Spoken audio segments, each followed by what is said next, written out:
Hello, and welcome to episode 30 of Beyond Retro. I'm Nathan Kennedy, and I'm joined by Tyler Baker and Amato Yoshi, Joe Amato. And this week, we're getting our asses to Mars. We're going to be talking about Total Recall, which is a film that is sort of wedged between when you look at this director's body of work. You had RoboCop, you have Total Recall, which we're going to talk about for the next hour and a half. And then he followed that up with Basic Instinct. Yeah. And along with that, we're kind of looking at like the peak, I would say, of Arnold's career. This is Tyler's favorite actor. He's not currently in his usual space where he's got that wall of Arnold posters, but this is, without a doubt, an interesting film. If you've never seen it before, you're in for a ride. There's a lot of twists and turns, and we're going to get into all that. But I know Tyler wishes that he could go to Recall. Yeah. Yeah, especially after this past Friday. I would love to have my mind, butchered, by those brain butchers at Recall. So I'm thinking I'm going to wake up tomorrow morning, and then there's going to be fanboys trying to stop me from saying that Infinity War sucked. And I'll have to chop this guy's nose off and then shoot that guy. And Sharon Stone's going to claim that she was been asleep with me, so I won't say anything bad about Infinity War. And then Michael Ironson's been trying to shut me up because of Cohagen, which would be like the Disney reps. And Kevin Bacon is like, he knows too much. He's saying the truth. We got to get him out of here. But if Sharon Stone was sleeping with you, would you change your mind about Infinity War? For that, yeah. Okay. Yeah. I figured he would. Yeah, as long as I could keep doing it. If I could continue to keep sleeping with Sharon Stone, hell, I'd sit there and say, oh, my God, man, Chris Pratt was the best thing about that movie. Just for the privilege of sleeping with 90 Sharon Stone. I mean, would you rub your nipples while you're telling her that? Oh, I would, too. And I could sit and say, she could tie me up, too. If you watch the movie, you know what I'm about. I really don't know where to go from there. Joe, what is your experience with the film? Was this something that you saw in theaters when it was released? You saw it after the fact? No, I like seeing all Arnold's movies in the theaters. So, no, I remember seeing it in the theater. And then anytime it would come on TV, I remember renting it, but I loved it when it was on TV. Still, if it pops up on TV, like I said, I have it on DVD. I have the old VHS of it. But if it's to pop up on TV with all the edits and all the crap, I still watch it. It's just one of those kind of movies. Yeah. Some of those movies don't matter if you even own it. You're still going to watch it on TV. But now this was, it's a perfect movie for me because I always like the escape from reality stuff, especially when you think of, like Masters of the Universe, Eternia, and a lot of other fantasy cartoon stories, comics, whatever. But that's what was intriguing about this to me is this was a movie to where, wow, you could really go to Mars? Oh, how cool would that be? And then they go to this place called Recall. And at Recall, they can put, a memory into you to think you went to any planet and vacations and you're a spy or a secret agent, whatever it is. And that was just so cool to me. The thought of, I would love to have something like that. And then, just the whole thing, of course, which we'll be getting into, but, when they go to Mars and everything that, has to be accomplished and you find out what the real, goal is, the end goal, it just had you hanging on your seat, the edge of your seat, waiting, is it going to happen? Will they do this? And it just had a lot. I mean, it had nudity, it had a 3-breasted woman. Who could go wrong with that? I mean, 3 breasts, 3 tits? It's like, well, this is fantastic. So, no, love damn Total Recall. But no, my first experience, theater, and then any chance I could see it. If it ever comes on, I was watching it. Now, Tyler, was this an Arnold movie that you also had an opportunity to watch in theater, or was this something that you caught on video?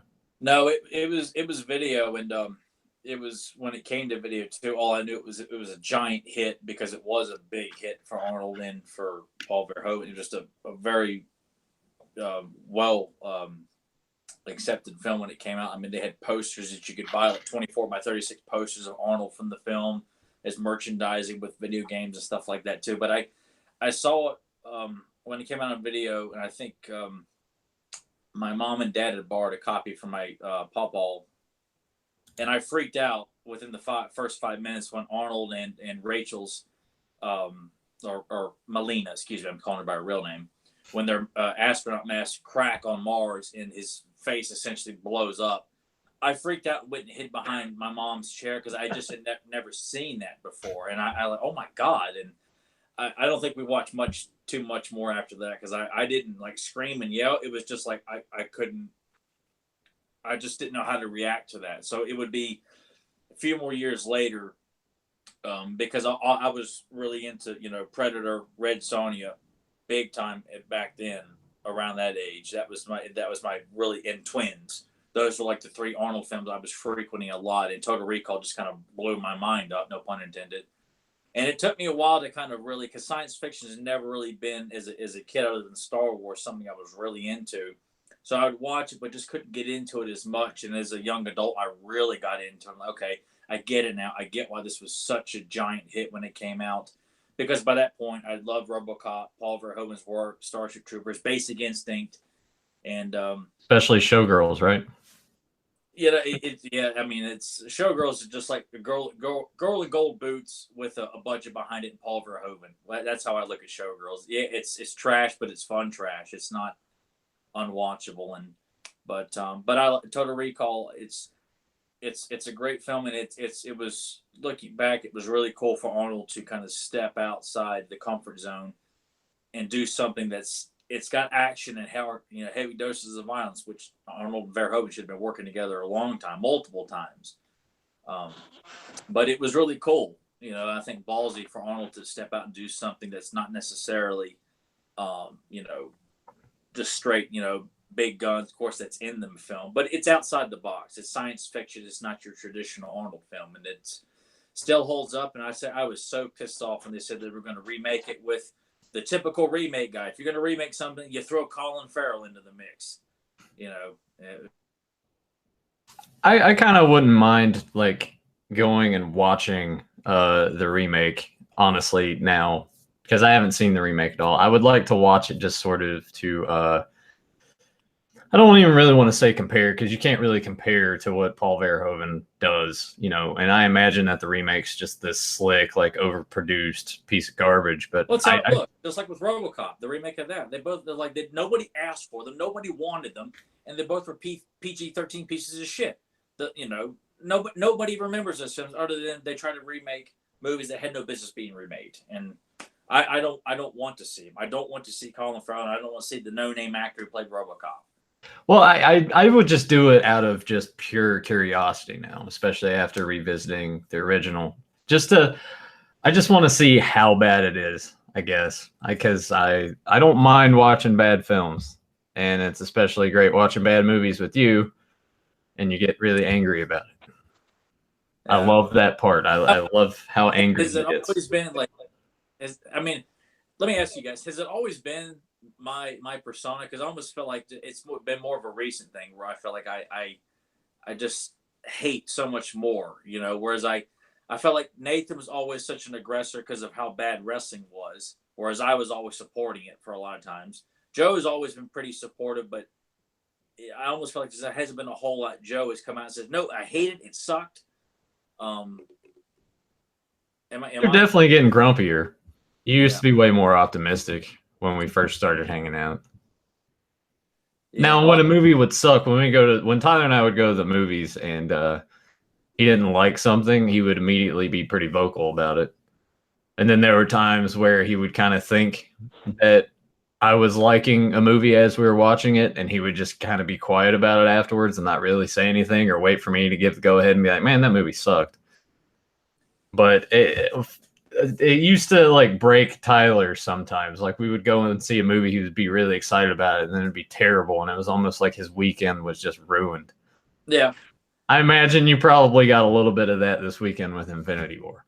Not so much, because I it didn't, of course I had other fun things, like going to the comic show yesterday and having Jimmy Valiant, sucker me out of $10, things like that. So no, it didn't ruin my weekend, but it was just, you just kind of felt like I've got to stop going to Marvel movies now because of this. I got to stop doing it. Yeah. It's like they're going to continue to go down that road, and they're going to make Spider-Man unlikable. They're going to make Black Panther 2 probably unwatchable, because it's about making these guys stand-up comedians, and we're going to have Tom Holland and the rest of the crew, or they're going to be doing stand-up tours and telling jokes in their outfits, and Chris Pratt be doing his one-man show of talking to himself like Andrew Dice Clay or something like that, and people are like, oh man, this is great, man. Oh, Disney, you can't do anything wrong. So I really need to stop going to these movies. Period. I mean, probably because you've started to, because it happened with Spider-Man, it happened with Thor. You didn't really give much of an opinion on Black Panther. I think you said it was fine. It was fine, but it just the better second half was better. It just didn't leave an impression I was hoping it would. I felt like it was definitely a product of the silly Marvel as opposed to what we saw in Civil War, where Black Panther was portrayed as a very kind of a cold minded like character where he was very focused, and then when you see him in his own movie, the death of his father is just kind of like a fart in the wind. Like there's no impact of like his father was killed, which seems, I mean, absolutely devastating in Civil War. But it's like, oh yeah, your dad's dead. Let's long live the king. Let's keep going here. Your jokes, middle fingers all around, isn't it funny? You know. I guess we'll pass it to Joe in regards to like. God, God, we are really getting sidetracked from talking. Well, no, I was gonna pass it to Joe because you asked him about it. Joe, have you noticed? Because you and Tyler have been doing Fans of Power now for what, over 2 years? Have you started to notice like a change in him in regards to his opinions on things? Well, first, let me say hello to Jake Juggalo, Iceman Traveler, and Tamara Shipper in the chat room. Thank you for joining us. But, no, see, when we kind of first started, both of us, we both like had a certain way to where it was like maybe not saying optimistic, but just talking about whether it was a comic, cartoon, whatever, this, that, whatever, and then we started doing our little back and forth. To where I give him shit, give me shit. Oh, Joe, God, I thought you were going to deliver the most epic thing in the world, and it fell flat. This is what you gave us, Joe. I give you a thumbs down for that. Or, like, it's kind of like a thing. So it seemed like, that's the thing. It would seem like, okay, then maybe he's starting to get a little more hostile at times. No, it's just, in a way, it's like how we said breaking kayfabe or whatever. It's kind of characters we did. So we feed off of it. He might have fed a little more off of the, give Joe shit, do his thing. I might do a little more of the, trying to piss him off or edge him with goofy little things that I know will set him off. So, no, it's not like he's angry. But, I'm sure it sounds like I'm Beyond Retro. Maybe it does sound like a little more because we're not just talking Masters. We're talking everything. And Tyler has, see, for me, I don't have tons of like knowledge of lots and lots of movies. Like main passions would be Masters of the Universe, Friday the 13th. So if there's something like a movie that's going to be made and I think it's garbage or something they're showing, yes, that's times I speak up. If something for Friday the 13th pissed me off, yes. But you usually don't hear Joe speaking up much of other things because I don't have that vast kind of knowledge base that you and especially Tyler has. Like Tyler knows more of the Marvel universe. I know it. I know characters, but I haven't read as much as he has. I haven't watched all the cartoons from the 90s as he has and as you have. So when he's expecting something and it pisses him off, I can see that. So he has, I guess, more things to be pissed off at because he has more of a knowledge of it, if that makes sense. So it's not like he's pissed off, angry all the time. He's passionate, just like I'd get passionate about Masters and Friday the 13th. Oh yeah, no, I mean you're absolutely right. It's just funny that our viewers have started to catch on. It's like, oh, there he goes again. Tyler's just being grumpy. He doesn't like anything. But I often feel like the people miss the point. Is like I don't want to dislike this stuff. I really don't. I mean, for example, like when Ghost Rider came out, and me and Nathan told each other, let's just go ahead and go see it anyway. We both expected it to be horse shit. And it was, and then some. But we still went, maybe it won't be. Kind of. Or like when Batman Begins, I didn't want to walk out of the theater and admit that I hated Christian Bale's voice. Like we were so thankful that Batman films were back. But I didn't want to tell Nathan and my brother, I'm like, I didn't like his voice, man. It kind of killed a lot of the momentum for me. But I hated it. Like you were going to be alienated if you admitted that. At least that was in my eyes, and I think it later on came out that my brother kind of felt the same way. Nathan did too, and many people didn't like his voice at all. Yeah, and it's kind of become the common thing now. It's not so much just a joke. It's like no, your voice sucked, man. You were a terrible Batman, awful. You looked cool in the suit, but that's really about it. When you talked, it was game over. So I don't like to dislike this stuff, and it's not necessarily saying it has to be just like the comic books. But, as many changes as they did in the first Superman film and the first Batman film, I hold them in the highest of regard because the characters didn't make you feel like they're being made fun of, or that the situations were something we could still kind of nudge the audience to say, it's kind of fun, isn't it, though? Kind of silly and goofy. Don't you get the joke? Wink, wink. You know, they were still taking the property seriously. Blade was another prime example. You know, I didn't know a whole lot about, other than, you know, I knew what Blade was and everything, but the movie was a blast. And I didn't have to know the full back catalog of Blade comic books, other than a few specifics, to enjoy the movie. It was the sequels that decided we're going to make it sillier and goofier and not take it so seriously and make mistakes. That's what I got a problem with. You know, even as an adult now, when I watch Batman 89 and realize all the mistakes that were made with the character, like Batman killing, I'm like, you know what? I don't give a damn if Batman decides to take out a goon here and there, or that, you know, Vicky Vale's letting the Batcave do to Alfred. At least in Batman Returns, Michael Keaton gives Alfred shit for it. Like, oh, they aren't working. Oh, hey, Vic, come on in. Like, they're making fun of that because that was a decision that was made by Tim Burton and I forgot his producer, the goofy producer that Kevin Smith makes fun of all the time, Peter Gruber. Or no, John Peters, excuse me. But anyway, that doesn't take away from how serious they kept the film, with minor bits of humor that were funny. Okay, let's move on here and keep it with the serious movie. These Marvel movies, it's about making kids laugh at you know, silly jokes, and making the guys laugh at ball jokes, and making the girls laugh at Chris Hemsworth being a dumbass because he's the big buff blonde guy. We got to make him look like a moron.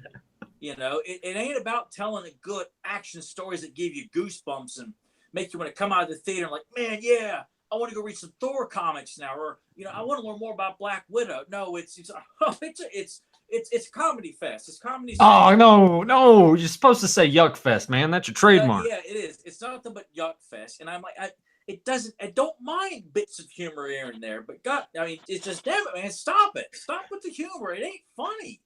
Can we just bring this up every week so Tyler can just do this? I love it. Because I don't know. That's why, you know, I don't want to dislike. I really don't. And look, I actually, way before Infinity War came out, I told myself, I don't know if I'll get around to seeing it. I just kind of felt burnt out like Nathan was. Like, I kind of feel like we're just getting a lot of the same stuff over and over again. But then as the movie got closer, got a little bit more excited about it. I'm like, okay, well, I know there's going to be humor in it. Maybe it won't be so bad. And yeah, I mean, it all just feels the same now. Like when they first started with it, you know, each movie sort of felt different. Now it's just all the beats are there. It just all seems the same to me. That's why I got burnt out on it. Like it's too much. They come out too often. Like there for a while, it's like, you know, you're getting 2 or 3 of these things a year, and it just I got burnt out on it.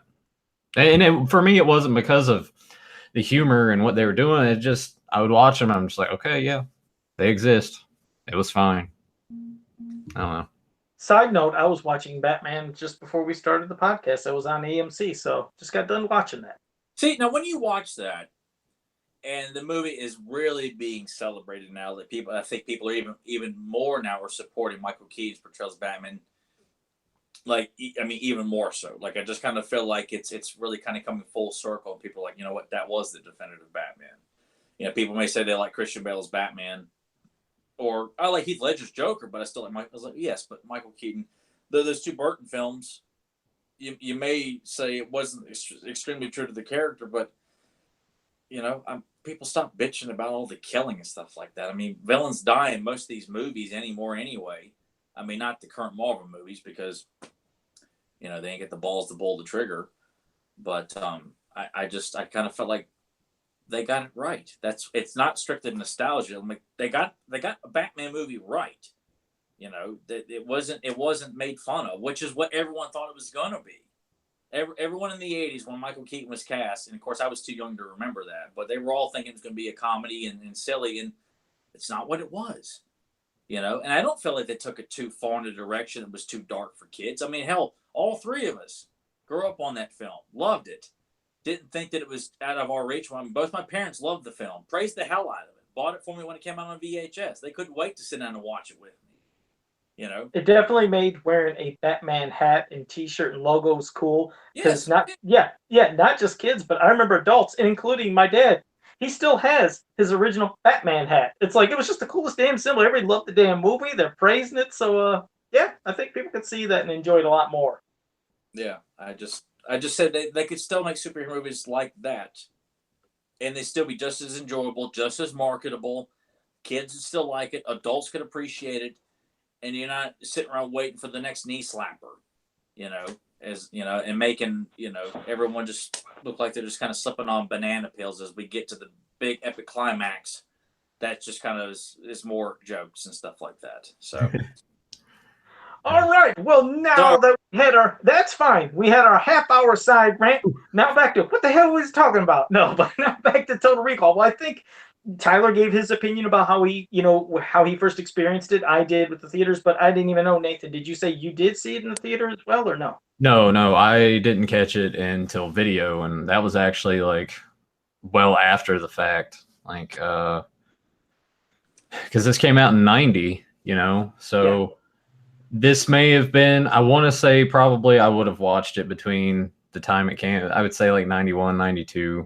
I'm sure my dad rented it. I can't remember a specific vivid memory of it, but I can pretty sure like I watched it around that time. I don't remember much of it then. It wasn't until like I got older and rewatched it. And then, meeting Tyler too, like when we started buying movies all the time. We go out every weekend and buy just handfuls of DVDs. And that's when I picked up a copy of it because I hadn't owned it yet. And Tyler was like, "Well, you don't own Total Recall yet?" And I was like, "No." And then I think I found it for like, I don't know, $10. It may have been a little more expensive than that. I can't remember. Mm-hmm. But I remember Tyler and I kind of talking about Arnold's filmography. And I guess I wanted to ask him too, because I don't know if he's rewatched it lately in preparation for the show today, but I seem to remember, and I could be wrong, that years ago, when it came to Arnold's movies, you didn't hold Recall in the upper tier. You kind of put it a little lower on your list. Am I wrong about that? Or is that something? It's not my top 5, but it's a film that it's a masterpiece of a film. But when I watch Arnold films, it's Predator, Conan, Kindergarten Cop, Eraser, True Lies, both Conan films, Red Sonja, Red Heat, Twins. I mean, yeah, it's. But I would probably put Total Recall in the top 10, but it would probably be at the bottom of the top 10 just because. When I watch Arnold, I want to watch Arnold do what he does best. Be the epitome of what, as a child, you look at Arnold and Stallone like that's what a real man looks like, and that's what I always aspired to want to be like, and that's what I could get behind as a kid. So that's what I would always want to see, and I get older and I appreciate it even more. So it's not that I'm downplaying Total Recall as a film. It's just in Arnold's body of work, I always have so much more fun watching Predator, the Conan films, and a lot of the others that I mentioned. But it's a damn great movie, and I just appreciate it as I got older, because I mean, as a kid, it confused the hell out of me too when I would try to watch it because it was so all over the place. And as an adult, I have a much better understanding of the entire film, and that's part of the fun about this film, as I'm sure we'll get into, is trying to pinpoint where does the dream start. Is the whole thing a dream? Is the entire movie itself? Are we watching the dream? It's one of those things. It's like watching Alien or The Thing, where you could sit and the movie doesn't give you explanations; they give you hints of it, and they keep going. Yeah, leaves it up to the audience to have fun trying to decide for yourself. Are you watching? At what point in the film are we watching the implant? Is the whole movie itself? Because the movie gives it to you. It's not like watching that piece of shit Prometheus, where they're trying to be all like, "We're giving you answers," but we're really not, because it's not an Alien prequel, but it kind of is. You can go to hell, Ridley Scott. And this movie is just having fun and lets you decide for yourself without veering off too far this way, but immediately jump back over here and you're just like, what the hell are you doing here? Yeah, well, that's what I like about it. Like it definitely makes you think. It keeps your mind engaged. It keeps you going the whole time, and they don't waste any of the runtime either. Like as soon as it starts, you're jumping right into it. Yeah. You got this dream sequence, and then we're going into this, and then you're learning a little bit, but not all of it yet. And then, the twists are happening and you're like, well, wait. And there's even that one part in the movie where they're trying to convince him that he's dreaming right there, then and there, and he like doesn't buy into it. So in the movie too. I love that scene. Yeah, it's a mind bender, but it just keeps you thinking the whole time, and you don't really get that in a lot of movies. And I was sitting there watching it too, and I'm just like, because you got the green screen effects with the Mars stuff. Like, obviously, you can pinpoint that, but all like the other practical effects you were talking earlier about, like how their faces would swell and everything, like all of that was just so well done. And every time that I watch all of these movies, I'm sitting there like, man, I really, really miss that craft that they took the time to think about it. And this is how we need to do this. And then it's like, oh, you can just throw it in a computer now. I miss it so much. Yeah, and that's what we've mentioned so many times on other podcasts where I said I appreciate those, like you said, practical effects. They looked so real. They didn't need to do so many computer special effects to where you could just tell, oh, that's a computer. And the thinking sometimes it makes things more realistic, but in a sense, it doesn't. The stuff that they did in Total Recall, I mean, that part where every time it happens, like, when him and Melina are out there, and you see the eyes like bulging and everything, it's like, oh my God, as a kid, it freaked me the hell out. And you know what? It still does. It's disturbing to look at. Could you imagine your eyes popping almost out of sockets? You're like, Jesus Christ, is he going to fucking blow up? I mean, you don't like looking at that. So, but it does. It captures you. It captures your attention. I mean, there's so many other parts. I mean, the part where, like, even Benny, when he shows that he's, like one of them, and he shows that arm, and it looks so damn. Really capturing Benny's movements there with the, doing this here too. Yeah, it did. It looks. That's another one. You need a cat, man. Yeah, I love that. I mean, but damn, the movie. See, that's the thing. I'm a big sucker for closure and finality, and to know the big roller coaster of a ride that we sat through with that movie, hoping that at the end, they would be able to give air to Mars. In my mind, I want to say that, it was real, because you're right. A lot of times people say, okay, well, was the whole thing, like you said, was it a dream? Was it an implant? And then I thought some people told me, oh, well, the person, people made the movie did say, and it was supposed to be like all a dream or something. It's like, I don't know if that's true, but if it is, don't tell me. I don't like hearing that shit, because I always hated the things like, there's been sometimes, whether it's in a TV show, whatever it may be, cartoon, where you find out something was a whole, dream sequence. And I was like, damn it, I just put and invested all this time in hopes of having this great ending, and then they twist it and say, oh, no, it really wasn't real. It would piss me off if that would have been the case. Now, again, like you said, it's open to everybody's imagination and interpretation of, was it a dream or an implant or real? But I wanted to feel like, hey, Arnold went through a lot of shit. I mean, there was a lot of action. He did a lot of stuff in that. To think he went through all that and it wasn't real, it would piss me off. So in my mind, I always want to say, no, they gave air to Mars. They, now this world can be inhabitable and isn't under the control of, like you said, Cohagen or whoever and anybody else. They have air and they can live. And I like that. I like knowing there's a finality to something. And that's what I liked about it too. It's like the villain of this film, like his whole purpose is he's just monopolized this. He's monopolized having air on Mars. So it's like you have to basically pay to breathe and not die. And it's just, I don't know. It's you got the little bits of satire in there too, with like the little video things Verhoeven's always had in like RoboCop and Starship Troopers. Yeah. So it's those nice little touches, and man, like Michael Ironside. He's awesome in everything. Yeah, like has he ever had a bad role? I'm sure he's been in terrible movies, but was he always like the worst part? I don't think he ever has been. No, I mean, I always think of like this in Darkseid, because he would play the voice of Darkseid on Superman and the Justice League cartoons. God, he owns Darkseid. It's just, he's just awesome. He's got such, and I'm sure, like, well, most great actors who play great villains are some of the sweetest guys you hear about. And just it's cool that he obviously worked so well with Verhoeven that he shows up in Starship Troopers too, playing Johnny Rico's teacher and joining up back in the the army, so to speak. The name of the official title of that, but he was such a great villain in it too. And I remember when as a kid, or when I would try to rewatch him, like, oh man, look at him like kissing all over Sharon Stone. Get the hell off of her. I was so like put off by that. I'm like, no, stop it. Because I didn't want to buy Sharon Stone. So Nathan texted me last night like, God, Sharon Stone was really hot. And it's like, damn right she was. Arguably hotter than Basic Instinct. Which I would say that she was hotter than Basic Instinct. Easily. Yeah, I probably would too. Not that what she does in Basic Instincts it's unmatched, but how she looks in Total Recall with her business suit, flowing blonde hair and tan skin, and then when you see at the beginning with, in her little nightie, and Arnold's like, man, Arnold has had so much fun with the women in his career, man. God, man, he's so lucky. But he's Arnold Schwarzenegger. He's earned that right. But it's also got him in a lot of trouble personally.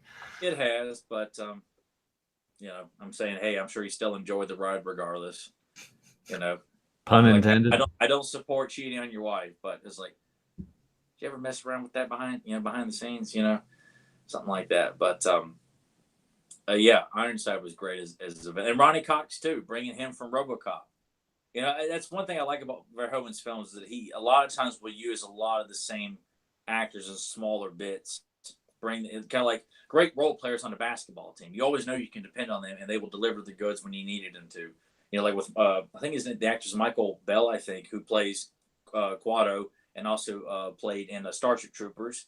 Michael Ironside was in both this and Starship Troopers, and you got Ronnie Cox this and RoboCop. Sharon Stone this and Basic Instinct. So he how could you not like working with Paul Verhoeven? God, I wish the guy was still making films, but it's a shame, because after Hollow Man and Showgirls, it's like. Well, I mean, he is still making films, but I think it's mostly like foreign films now. Yeah. He's not making, he's not. I wish he would go back to that genre as I hit my microphone and everything shakes around. I wish he would go back to just making those kinds of films. But at the same time, what if he did, and he turns out to be like Ridley Scott and James Cameron? That almost like directors. It would only be if he came out with a movie that we all went to go see and wasn't good. I would probably say it would probably be because the studio hires him, tells him they'll let him make the movie that he wants to make, and then when they see the level of violence, the nudity, and the satire in this PC world we live in, they butcher the film and go against what they tell them they would agree to do.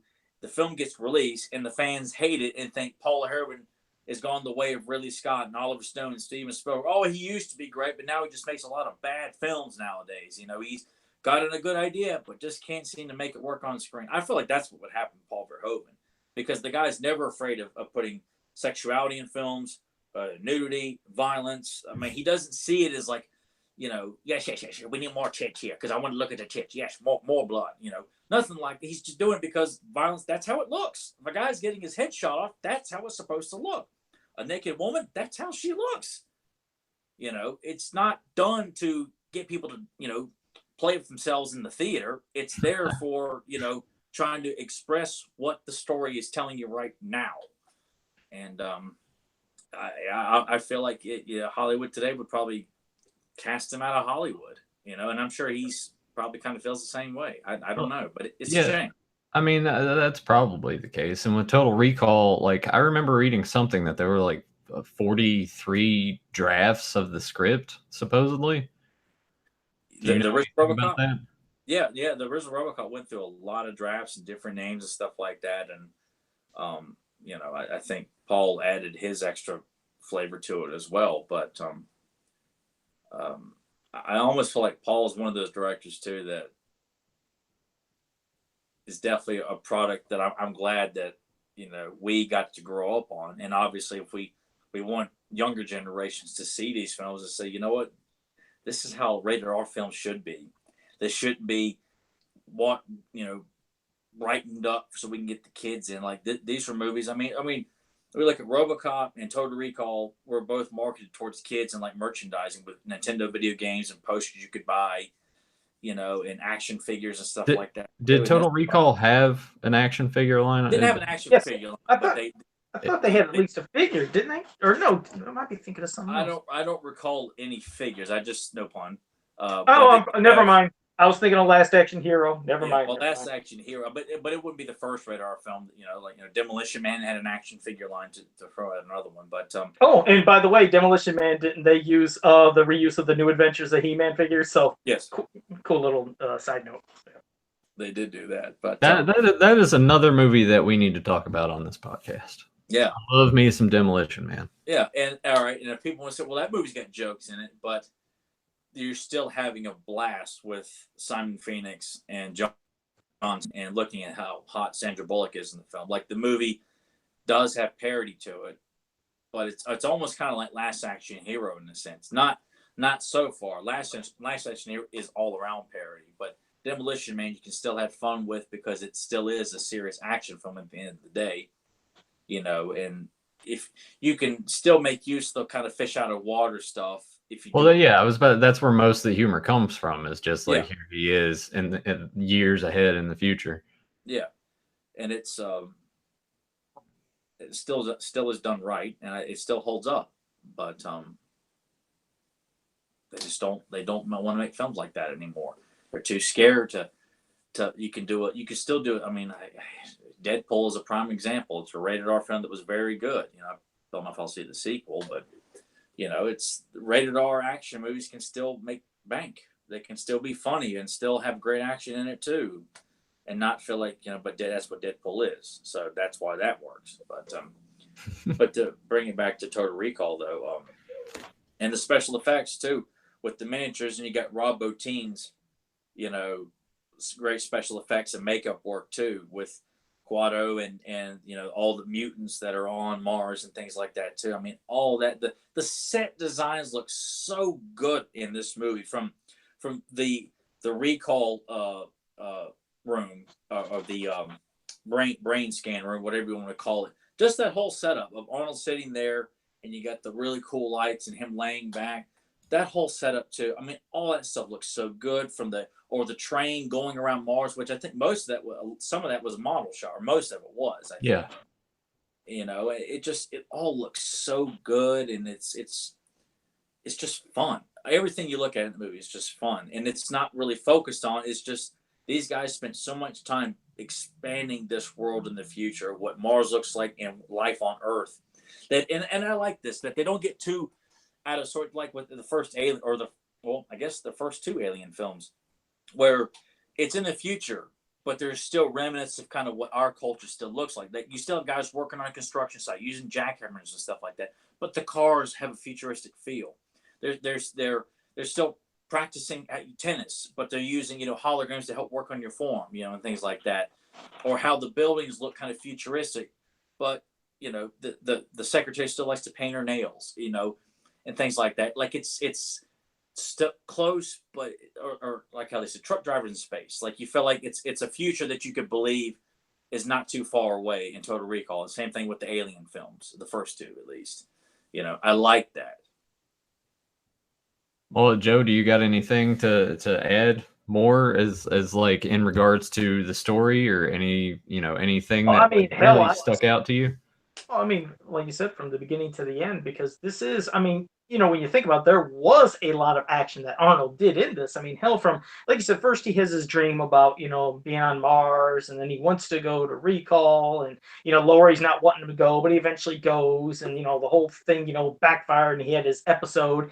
And he's going back, and then his buddy Harry, from where he works, and some of the friends, they kind of like corner him off, and they start jumping him. He's like, well, what's going on? And bam, he has to kill them. And he's like, immediately, bam, he's right into action. He's just killed somebody that you thought was one of your best friends. I mean, hell, and then going home, and then your wife turns on you. The whole scene where it's in the dark. I mean, that's a lot of crazy shit. And then a guy calls you, and then you got to get this briefcase. You got to get to somewhere else, and then you see that you are talking to you when you pop it up.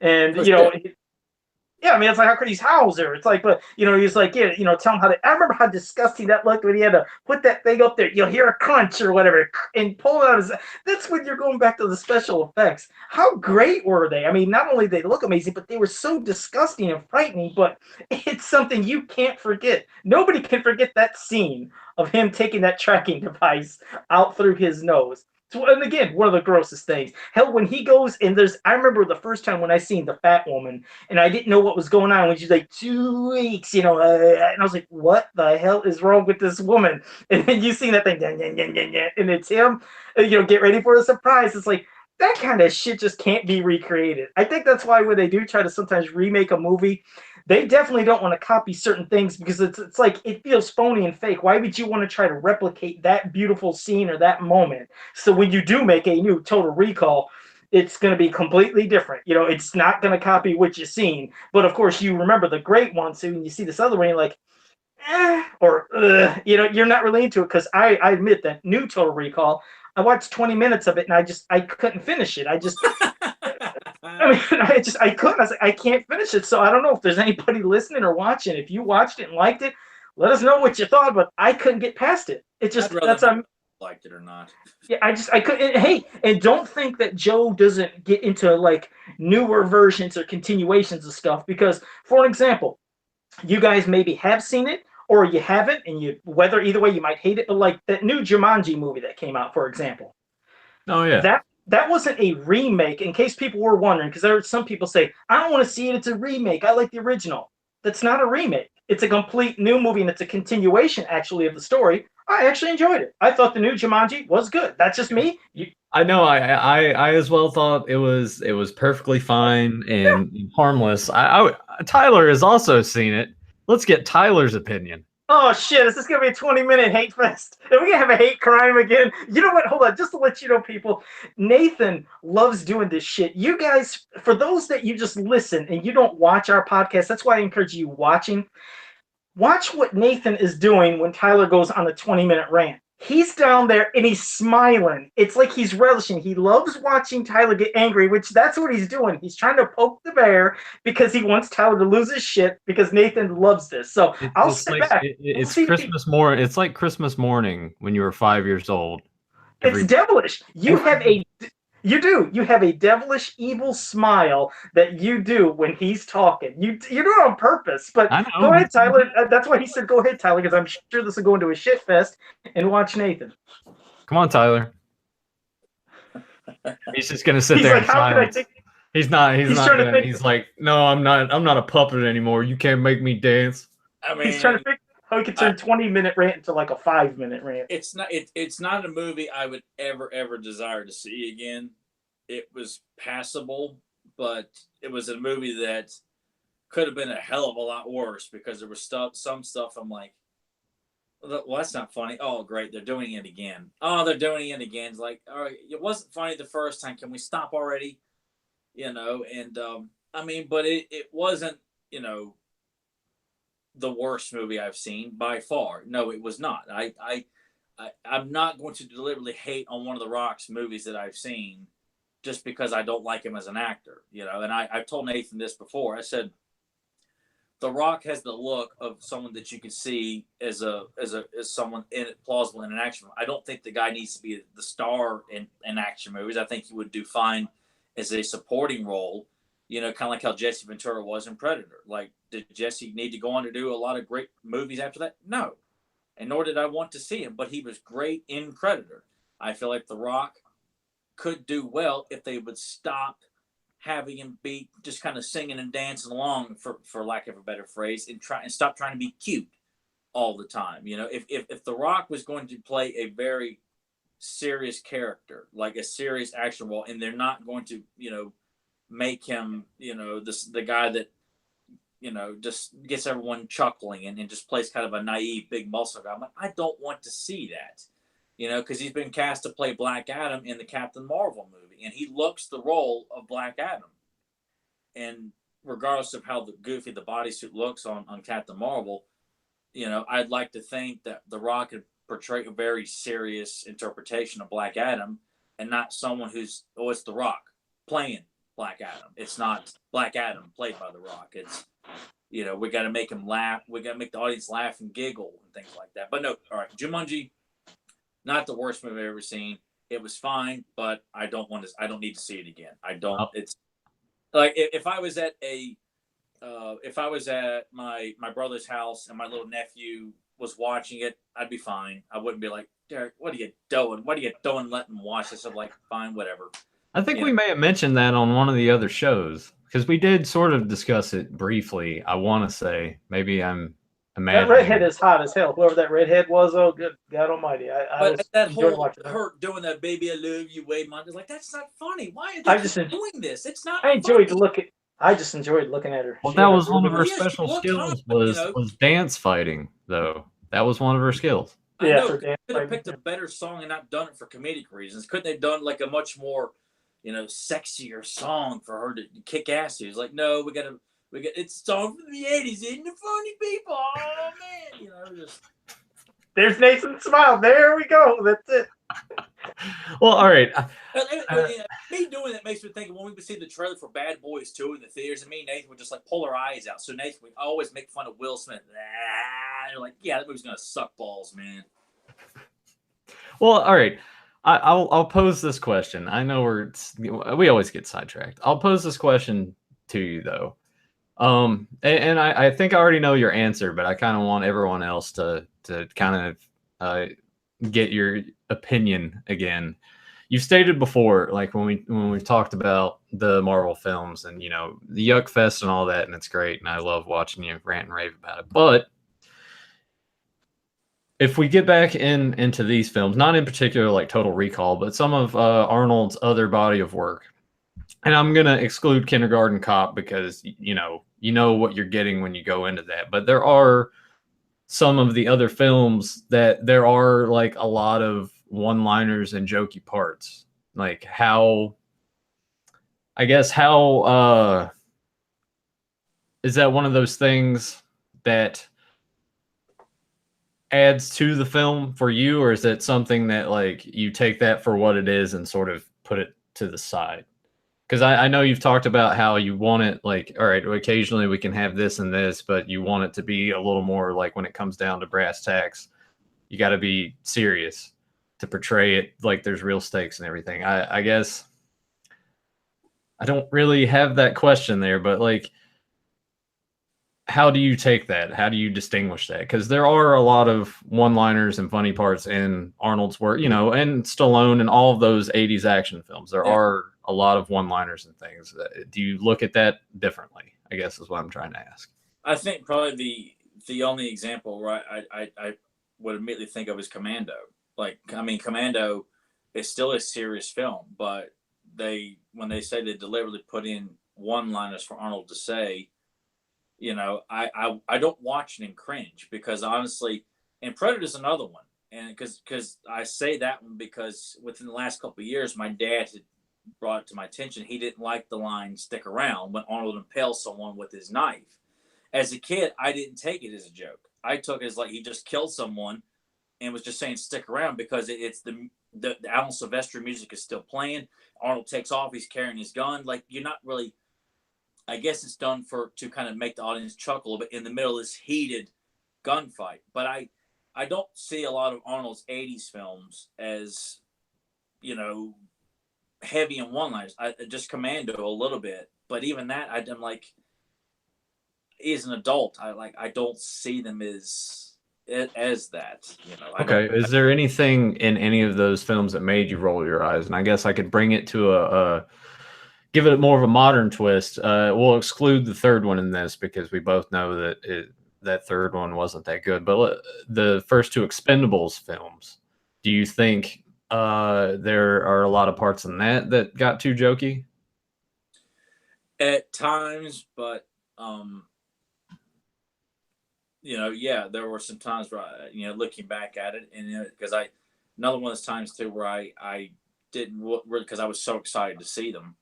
I didn't really want to quite admit that. Yeah, and then it got to where the third film comes out. I'm like, this movie sucks, man. It's just bad jokes.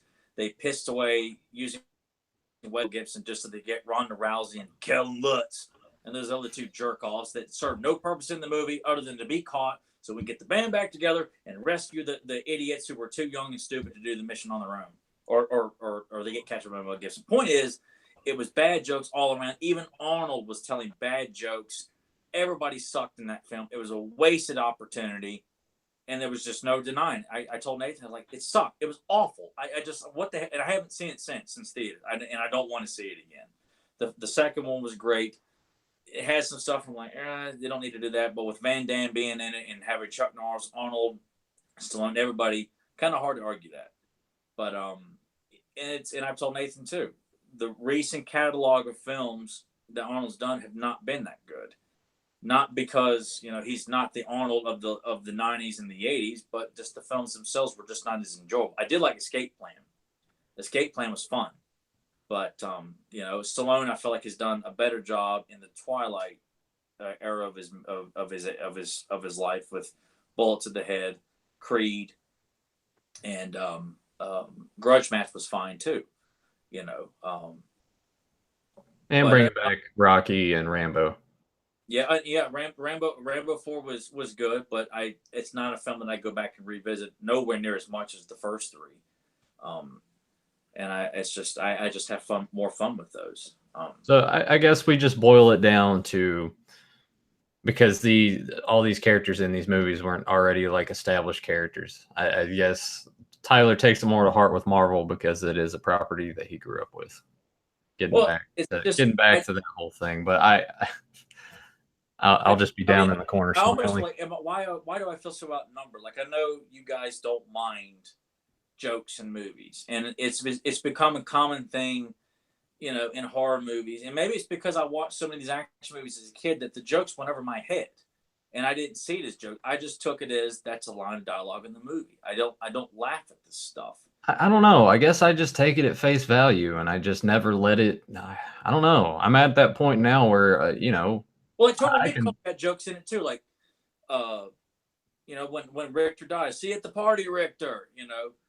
Things like that. Like, but I don't balk at that. Like, I mean, because of how raw the death is. Richter's arms being torn off by an elevator.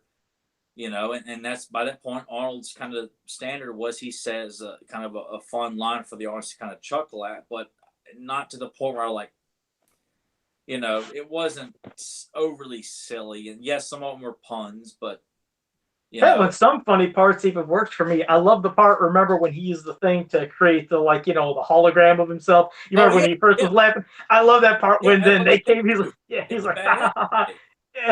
laughing. You thought this was Quaid? It is. And he shot. Oh, fucking man, they lost their shit in the theater when that part. Everybody's cheering. Those are the parts that you can get into. It works. Yeah, it works for the movie and doesn't take you out. Yeah, and it doesn't take you out of it. It just keeps you right in there. So it works for what they were trying. Yeah, I agree with all of that. And when Johnny Cab is poking fun at Arnold and he finally just has enough of it, just tears him out, and then hope you enjoy the ride. Boom, boom. I'm like, it's Robert Picardo playing Johnny Cab. I'm like, it's cool. I like all that because it's, well, first off, you got better people making these movies too. You got people, they capture lightning in the bottle. All these movies that we guys, and Joe's older. And I always felt like, Joe's older than I am, and I'm acting like the grumpy old man.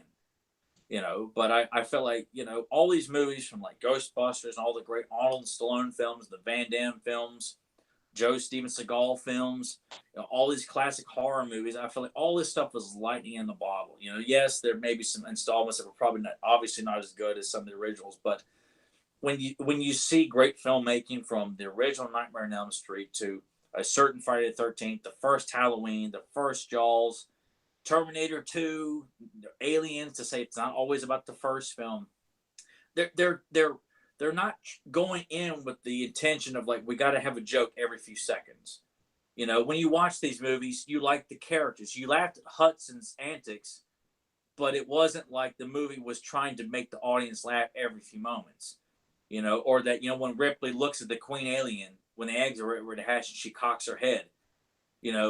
She could today she would have said some really bad line of dialogue because we got to show how tough women are. I'm like, no, Sigourney Weaver's playing Ripley is just a badass who doesn't talk. She's just going to shoot the hell out of everything and not try to get in. No, Ripley would say this really cool line like, "Time to scramble these eggs," or some stupid shit like that. Maybe it's just maybe it is the Disney involvement that has made these movies what they are. Well, yeah, because when you look back at Iron Man, and that's where I give. I mean, Iron Man that's credit to Robert Downey Jr. because he redefined Iron Man, because Iron Man was a C-level character until that movie came out. Now everybody loves Iron Man, but not everybody needs to be Robert Downey's take on Iron Man. Like, you can't have Chris Evans cutting jokes all the time.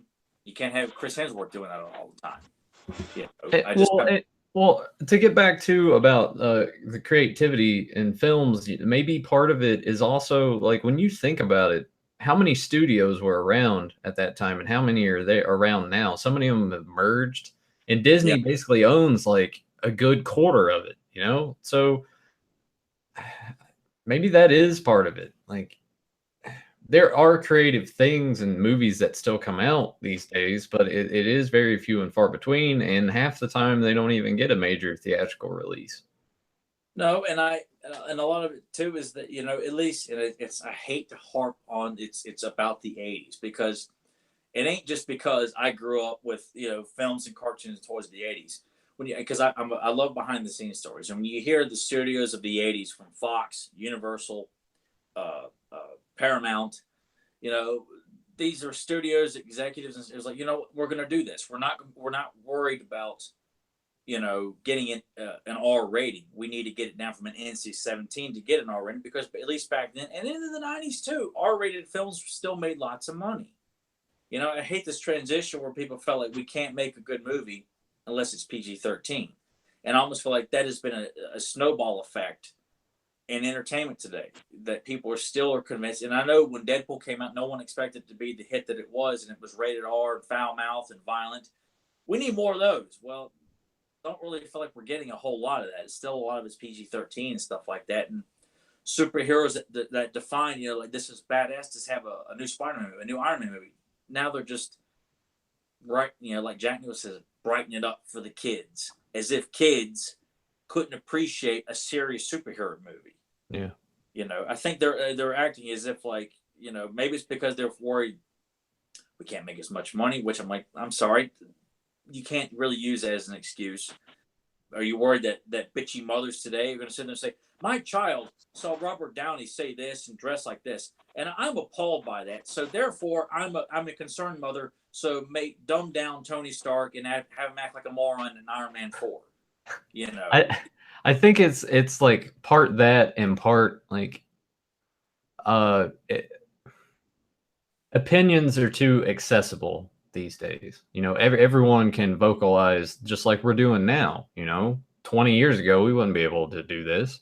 We'd well, have I mean, they were all of like some other thing. I know a lot of this is, you know, yes, because of social media, studios and companies are well aware of what people have to say. But, you know, back in the day, people wrote letters. People took the time to handwrite 2 or 3 pages. You should not cast Michael Keaton as Batman because of this. All right, we'll prove you guys wrong. We're going to release a trailer to show you guys we're not making a comedy. We're making a dark, badass Batman flick with virtually no dialogue and no score.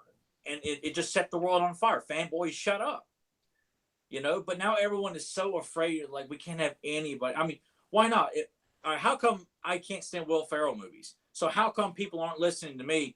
Well, there's a gentleman in Radford, Virginia, who doesn't like Will Ferrell because he finds his humor cheap and offensive, because all he does is run around naked and say, look at my belly, guys, isn't it funny, for cheap humor. I'm offended by that, because I think it's just lazy ass humor, and they keep making them. Why aren't they listening to me? I'm offended by that. Why is Mark Wahlberg allowed to keep making bad movies where he's acting like a thug from the streets? I'm offended by that because he sucks. Why do they keep making movies? I'm offended by that. Why can't my opinion be honored? Joe can see it. He's like, yeah. I think I'm gonna change the title of this episode when we're done to deconstructing Tyler Baker. All I do is, yeah, because like I said, I'm listening and I love hearing Tyler lose his shit. So as I'm listening to him, I just look at Nathan and I just watch that shit-eating grin that you have the whole entire time. And then you guys can't see because I'm wearing this, but I'm just smiling. I was wondering when Joe's grabbing his hood there, is he thinking, okay, can I get in something to say now, or is he laughing?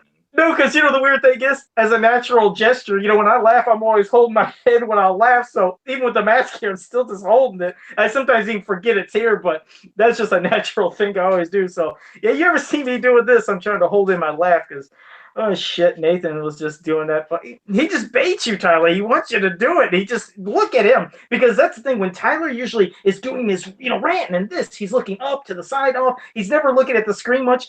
Do it one time and look at that fucker right there. He's just smiling the whole time because he's baiting your ass. That's all he wants to do. And hey, JSP, thanks for joining us. I've been wanting to say it for the past half hour. Just haven't got a chance. So thanks for joining us, bud. Yeah, no, we haven't. Joe and I haven't been able to get much of a word in on this episode. It's mostly been Tyler. But that's because of you, Nathan. You do it. You're like, well, Tyler, let me give you this question. And you deconstruct the question for 5 minutes. Then you give it to him. Of course, you're doing it. You're making this happen. I may as well just be sitting here with a notepad, and he should be like laying on a couch. I guess so. Oh, show me on the doll where Chris Pratt offended you. Yeah. Oh God, I just take the doll and rip his head off. Yeah. Now, hey, I'm going to do the role of Nathan because Nathan, beyond this show that we're doing right here, is this something that you've always done to Tyler? Like even just in your personal life, do you poke him on purpose to do this shit in public or what? Sometimes. I don't think it's never. I don't think it's ever been a thing where it's like there's a big audience publicly. I'm like, oh, here, hey guys, watch this. I mean, it. At the theater, though, you like sometimes seeing what'll happen or what? Do you ever like egg him on to see if he gets really irritated during a movie? Well, see, that's the thing too. When Tyler and I would go to the movies a lot, there would be times when I would get irritated as well.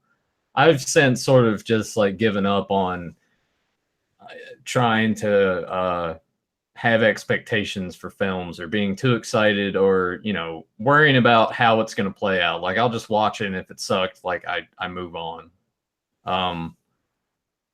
But there have been times Tyler brought up like G.I. Joe when we went and saw that, like he's just sitting there the whole time. But then there's also when we went and saw the Nightmare on Elm Street remake and like I was getting really pissed off about it.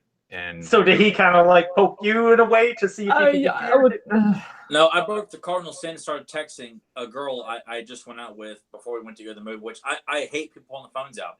But that was the one time, and still to this day, I pulled my phone out and actually started playing. Like I was texting a girl during that movie. Because like, you know what? I don't give a shit. Yeah. I do not care.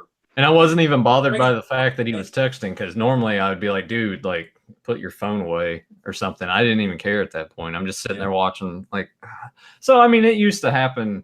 Okay. Me too. Alien versus Predator is another example. Like actually, I was so mad, but if Nathan had not been making, like when the alien was hatching an egg, he made this really loud fart noise.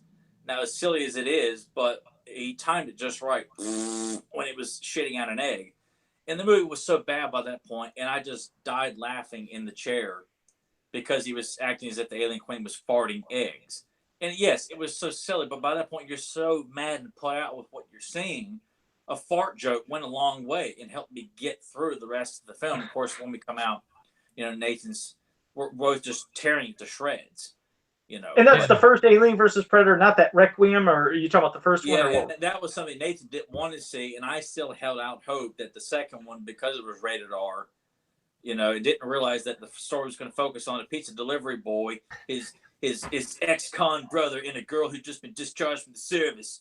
You know, is going to be our heroes here, and it's going to be, you know, Mayberry meets Alien versus Predator. Yeah, that was the worst Christmas night ever. Yeah, because we saw that Christmas night, and it was fucking terrible. Yeah, that was my idea to drag him to that one because I really wanted to see it. I had high hopes it was going to be better, and no, it wasn't. Yeah, because JSP was wondering which movie, and I just assumed it was the first one you guys. I mean, both of them suck. Yeah, we went opening night for both of them. We actually drove an hour to go to a better theater to see Alien versus Predator, and the word had gotten out that whoever wins, we lose. Well, we lost. Like, that was the tagline for a lot of reviews I had read that day. I'm like, oh, my God. You know, and Nathan, he had a free ticket, I think, because he bought. Yeah, I saw that movie for free, and I was still just like, I still want my money back. Yeah, what a waste of money. I'm going to give JSP my quick answer to a quick question you guys can answer because you might have loved it. But he said, what did you guys think of Predators? I didn't like Predators. I didn't get into it. I know they were trying to do it on a different world, but it just something seemed flat and off to me. I wasn't into Predators at all. So that's just my quick thing. I'm not going to give a gigantic speech about it. I just didn't like it. I'll go real quick before Tyler goes on another 15-minute rant. I thought it was okay. Like it obviously had problems. Like you know, there were too many. I would say personally there were too many characters there, too many things. And none of them. They all just seemed kind of bland. So it just wasn't a memorable cast. Definitely didn't have a really big main hero lead, whether it was a female or a male. There was not that memorable lead. It's like, oh, that's that one fucking guy. Like I always, every time I see him, and I'll be honest, I don't know his name as an actor, the one with the big nose. I always think of, oh, okay, Adrian. Penis. Yeah, every time I see him, for whatever reason, all I want to think of is The Village. That's the only thing that pops into my mind when he's clapping and, he's playing the role of a slow character. So it's like, that's how I see him. So, and then I'm like, hey, that's the other guy. That's Topher Grace from that 70s show. It's like, if you go to a movie and Topher Grace is in it, it's probably not going to be good. Yeah, that's why I was like, yeah. So I don't know. Yeah, that's my thought. Just wasn't into it. I think I'm trying to remember. I don't think Tyler liked it when he first saw it. It was a movie that I really wanted to like because it was Predator again without the Alien versus Predator, and still that's a property that still could work if done right. Not have lousy directors and idiots in charge calling the shots. But as of now, no, Predators. That's a film that I could just dismiss completely. It's a flatline movie. It's boring. The characters are not enjoyable. They're trying to set up this kind of camaraderie, but there's nobody likable. They're not fun characters. Yeah. It's just a bore. The guys portraying the Predators, and we actually, we talked to Derek Mears, who portrayed the elder Predator that's captive, and we were talking to him about his portrayal of the Predator, and we didn't come out and say, the other guys was like they were trying too hard to be Predators, like. Did anyone because Derek really wanted to model his portrayal of the elder Predator after how Kevin Peter Hall played him. And when you got the Predators doing this whole kind of thing, you're like, dude, come on, man. You're acting silly. This isn't a Darth Maul fan film. Yeah. The Berserker Predator looked absolutely ridiculous. Adrian Brody, no, he has no business playing an action lead. It was just Topher Grace. I'm like, this is so goofy. Like there shouldn't be a plot twist in a Predator movie, and you're thinking the audience is going to be freaking out because he's a serial killer doctor. Who gives a shit? It was just like this is not the time or the place to introduce this Hannibal Lecter kind of character. But all right. Do you have any hope for this new one coming out? No. Oh, there's another one coming. Yeah. Yeah, Shane Black is he directing it as well, or did he just write it? He's directing it too, yeah. Yeah, I read this. Is it on Earth? Is it on Earth? Okay, because I just, not to cut you off, Nathan, I just want to say real quick. That was just another thing that took me out of it. I mean, it's on this other world, but the thought of at the end they were stuck there and still didn't get home. It just shit like that. Like I told you, with certain movies, just annoys the hell out of me. That doesn't bother me. And the idea, that's the thing. I wish Robert Rodriguez had actually directed. He just produced it. But also, I don't like some of his ideas, like introducing, hunting dogs essentially for the Predator.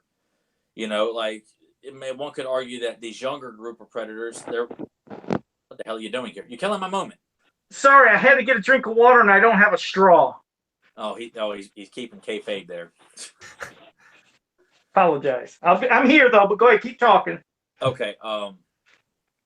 But I just felt like they're making the Predators a little too close to how hunting is, where they have guard dogs. They've got a bird that does surveillance. Like when you see the first Predator films, the Predator's strictly relying on him and his instincts and how good of a hunter he really is. Like this is like in the first one, he's dropped off. You kind of get the idea this is a really experienced Predator. And then in the second one, it's like this Predator is a younger Predator who's been kind of led off to. You go hunt in New York, and when you're done, you come back to the ship. Almost like you kind of feel like he was either kind of proving himself or just they're letting this younger Predator go and see how good he can run around Los Angeles and capturing the prize of the hunt with Danny Glover and everything like that. But in this one, 3 Predators had no problem with that, but just how they were portrayed. Kevin Peter Hall. I don't think he gets enough credit as the Predator, and that's why Predators and Alien vs. Predator and Requiem all suck, because the guys who are in the suits have no idea how to portray the Predator. They'd get these big, bulky guys to play the Predator, and they look like fat Predators. They don't look right. Kevin Peter Hall was a guy that's over 7 foot tall, real slim. So when you put the suit on him, it looks perfect. It doesn't look like he, is just like a big, heavy power lifter. It just looks disproportionate. It looks silly. And his mannerisms, like when you watch him crouch down, or the way he moves his head or his hands, there's so much more to just playing the Predator than, it's just bullshit. It happened again.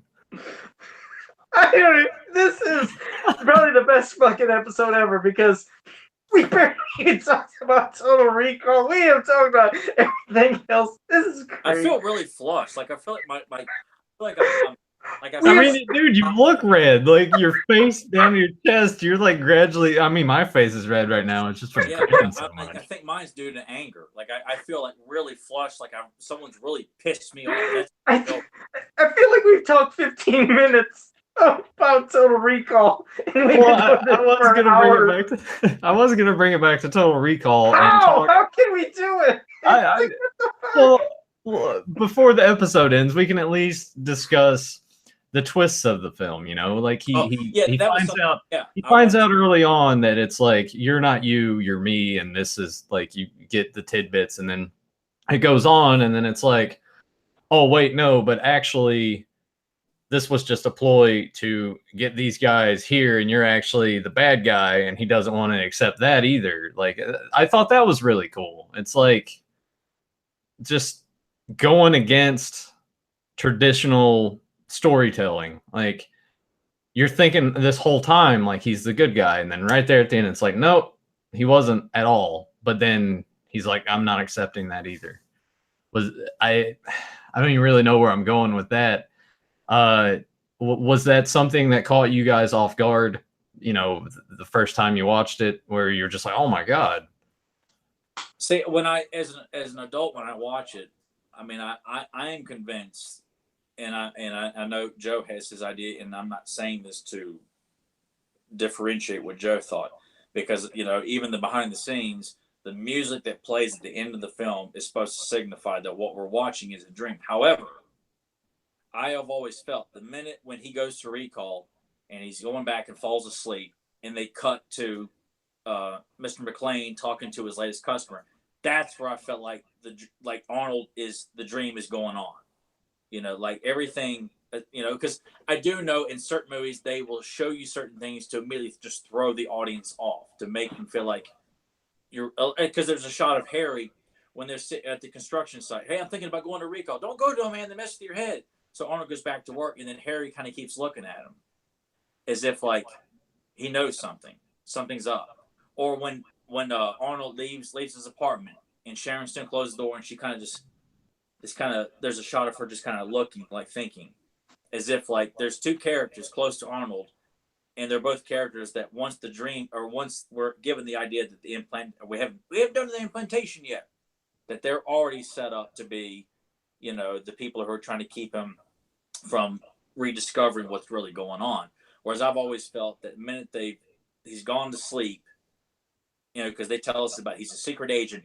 You save the world. You know, you're gonna get the girl. All this stuff happens, but it's all part of the dream. Like I just kind of have always felt that everything we're watching, the minute he leaves recall, we're seeing the dream take place. We're not given the details of what kind of secret agent he is, because he clearly is an evil secret agent, but the one we're watching is a good guy who was a bad guy, you know. And it's just a real, I mean, because they said it's very detailed. 2 weeks worth of memories is what we're told he's giving.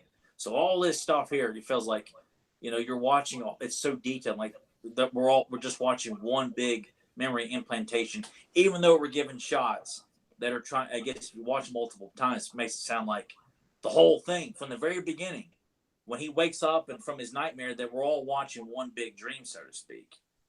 But that's interesting that you feel that way and Joe feels the other way. I guess I would lean more with wanting to feel how Joe feels, just because I want it to have like that happy ending and not think that it was all a dream. But you know, I definitely it's a movie that I feel like deserves multiple viewings to try to like put it all together and discover for yourself if you think that it was a dream this entire time, or if it was actually taking place and he was making all the changes. Well, because when they make a point to sit and say we haven't implanted it yet, I almost feel like that's done just deliberately to throw the audience off. That everything you watch from there is, well, what the hell's going on here? At what point does the dream start? Because they say the music that plays when it fades to white is to let the audience know, yes, what you're seeing here with him kissing Melina at the end, it's all a dream. Saving Mars, it's all a dream. But at what point does the dream start?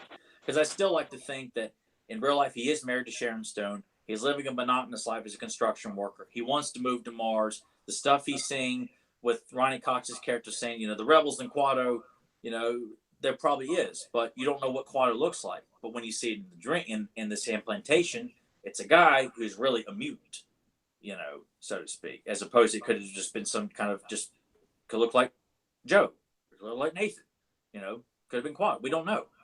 But that's the fun of this film, is that there's so many ways you could go about it, and you don't really feel like it takes away from the film. Because even though, in my mind, I'm watching it, and when it ends, it's a dream, it's still a damn blast to watch. Yeah. Like, when they do dream sequences in movies, like the cheap kill, oh, it's just a dream. The cheap scare, oh, it's just a dream.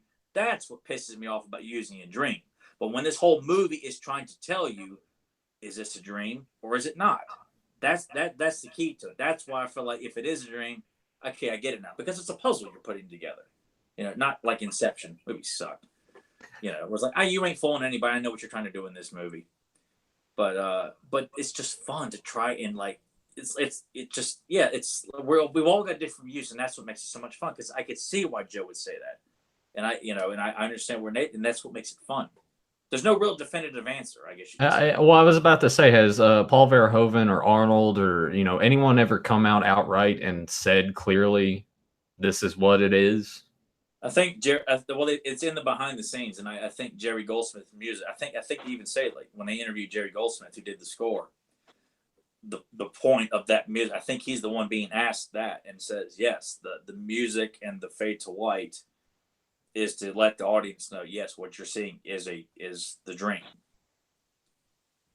I'll have to check out the bonus features on the disc. Yeah, I mean, it's on the bonus features. Like I said, I know they talked to Jerry about the music, and they kind of do something similar to Basic Instinct, that when you see the ending in the ice, the camera pans down to the ice pick, even though you don't see Sharon Stone do it, the music in that shot implies she's the killer, even though they don't directly tell you that she's the killer in the film.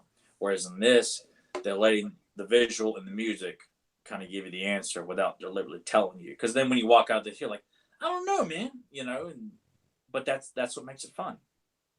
I'm sure you could probably still argue that Catherine Trammell wasn't the killer in Basic Instinct, and that it was really Jean Triplehorn. But we all know it's Catherine Trammell. I don't you guys know. Just like, who is that? I don't even know what to say to that. This show has gone off in so many different directions. It's been amazing. Yeah, normally I would have been like, I'm worried about the content, but you know what? You guys. Why would you be worried about the content? Well, because we do it so much. We said we're going to talk about this, and then we spend the whole time circling the drain about everything else, and then we try. Well, yeah, but we brought it back to Recall, and we just had a great 10-minute conversation about how we felt if it was actually what happened or if it was a dream all along. Yeah, I mean, this was a blast to do, regardless. I mean, yeah, I got really mad a lot, but still, it was. If you two are laughing, it makes it worthwhile. Like if I know, you guys are laughing because I'm getting mad and red faced, then it makes it worthwhile. Well, I mean, I've already gotten a text from one of my friends that was tuning in that didn't jump into the chat and said that this week's podcast is cracking me up. So obviously we're doing a good job. Hey, maybe hopefully others can enjoy it too. And I mean, if I get Joe laughing, it's not too often we get to see Joe laugh because Joe's hiding behind the mask, and when he grabs his head, it's like he's like Rocky Dennis in Mask. He's like, oh, got a headache. Or something like that when he does it, But, it almost feels like, because Nathan used to love to get me to laugh. And now I almost feel like it's easy to make Nathan laugh because all I got to do is get pissed off about a movie. Nathan's just having fun at my expense. Yep. So have both you guys laughing on the podcast, that's a treat. Joe, do you have any other thoughts, opinions? Is there anything about Total Recall that you didn't enjoy? No, I liked it all. I mean, the only thing, I've said, it's just, like I said, it's just my taste, but if at the end it was definitive, if during the movie, even though, like you said, it basically is supposed to be a dream, but if that would have happened, let's say he would have did it, everything else, and let's say he would have woke up and you would have seen it was a dream, I just know me for myself, I would have been so damn pissed at the theaters because of everything I went through, because I'd like to know that them saving Mars and giving life to a planet that's dead, and that to where you couldn't exist unless you're in this dome. The thought of, wow, they've just given life and now people can live here, and in case there's overpopulation on Earth, there's another place you can live. For me, that it's like it'd be a dream for people, like, wow, this is fantastic. Now there's more life beyond just Earth. But to know that it was just a dream and they would have said it, I just know what I got pissed, because like I said, for me, it's like I was on this big roller coaster ride and I was excited, and at the end I kind of just got derailed, like, you just kicked me in the balls, but I understand, like you said, they said it was supposed to be a dream, and for me, I still, in my head, like you said, it's just my interpretation. I don't want to picture it as a dream, because I feel like, damn it, I don't want to feel like I went through all that for nothing. And it really could. Like I said, when they deliberately make a point to sit there and say that Arnold hasn't been given the implantation yet, so why is he freaking out? But when they're doing all this stuff, and you see that he picks out his woman, he's falling asleep, and then it cuts, and then all we see is Arnold freaking out. I mean, all right, let me ask you then, what do you suggest is happening if they don't have what are we watching?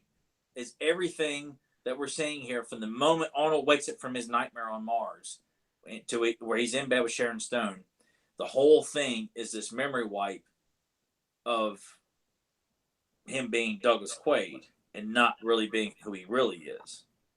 The whole thing, and the whole idea that he's still like the character, or that the alternate identity he is of Douglas Quaid, who's somehow bored with life, even though he's really a secret agent working for Cohagen.